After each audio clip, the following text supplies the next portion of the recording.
The more you try to be the man she says she wants, the less you become moment. the man her What she says, those are her social scripts, her PR team, her political correctness.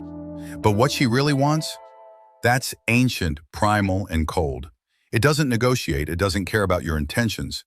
It doesn't read poetry, it smells power.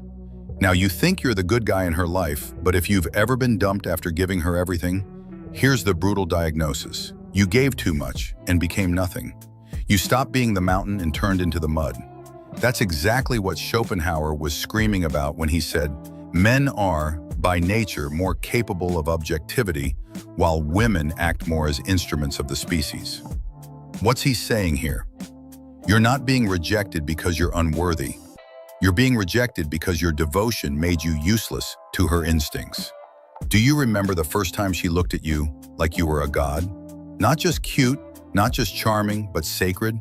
Her eyes lit up like she had just discovered gravity, and it had a name, yours. That look, it doesn't lie, it's rare, it's raw. And in that moment, you felt immortal.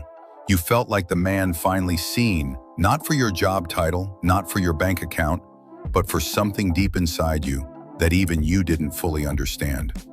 But do you remember when that look disappeared?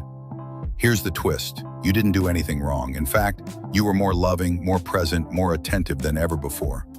But that spark in her eyes dimmed, and in its place, politeness, fatigue, a subtle emotional nausea, like she was trying to convince herself that you still moved her.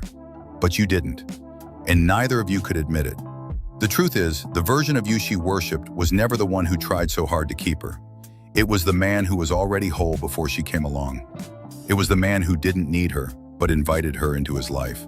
It was the man with edges, boundaries, and a purpose that extended beyond just pleasing her. Schopenhauer said it best.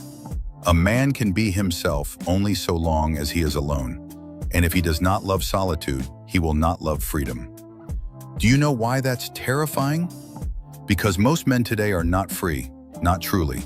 Their emotions are rented out to the shifting moods of a woman who claims to love them, but doesn't respect them. When that respect is gone, your kingdom becomes a daycare. You go from being a king to a caretaker without even realizing it. She'll say, "You've changed." But the truth is, you softened. And nature does not reward softness without strength. Let me say this straight to your bones. You can't negotiate attraction. You can't earn desire with loyalty.